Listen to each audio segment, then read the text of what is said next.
अऊज़ु बिल्लाहि मिनश्शैतानिर्रजीम बिस्मिल्लाहिर्रहमानिर्रहीम अस्सलामु अलैकुम वरहमतुल्लाहि वबरकातुहू। मैं हूं आपका दोस्त, आपका भाई फिदा हुसैन क़ासमी।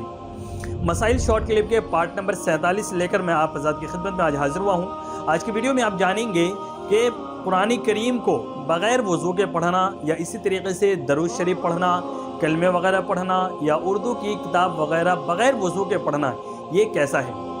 तो इसका जवाब ये है कि कुरान करीम को बग़ैर वज़ू के छूना जायज़ नहीं है, लेकिन बग़ैर वज़ू के कुरान करीम का पढ़ना ये जायज़ है।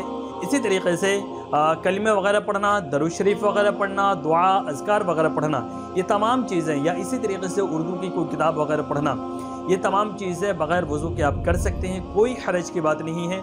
उर्दू की किताब वगैरह को बग़ैर वज़ू के छूना भी जायज़ है और पढ़ना भी जायज़ है, लेकिन कुरान करीम को बग़ैर वज़ू के छूना जायज़ नहीं है। बग़ैर वज़ू के अगर कोई इंसान पढ़ना चाहता है तो सिर्फ देख कर पढ़ सकता है, छू कर नहीं पढ़ सकता, उसको छूना जायज़ नहीं है।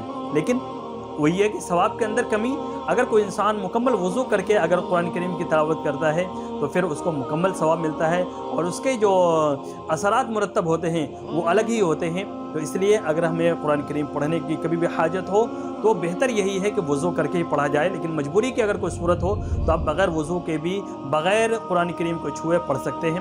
और उर्दू की किताब वगैरह को तो बिला किसी हरज के आप छू कर भी पढ़ सकते हैं और देख कर तो पढ़ ही सकते हैं। उम्मीद है आज की वीडियो से आप ज़ात का ये सवाल क्लियर हो गया होगा। आप ज़ात के जहन के अंदर इस तरीके की अगर कोई कन्फ्यूज़न होगी तो वो ख़त्म हो गई होगी। आपसे गुजारिश है कि आप इस वीडियो को ख़ुद भी देखें, अपने फैमिली मेम्बर्स में भी दिखाएं और अपने दोस्त वगैरह के पास भी शेयर करें। हमारे इस चैनल को ज़रूर सब्सक्राइब कर लें और इसी तरीके से हमारे साथ बने रहें, दीन को सीखते रहें, सिखाते रहें और उस पर अमल करते रहें। अल्लाह ताला हम सबको अमल की तौफीक अता फरमाए। अस्सलामु अलैकुम वरहमतुल्लाहि वबरकातुहू।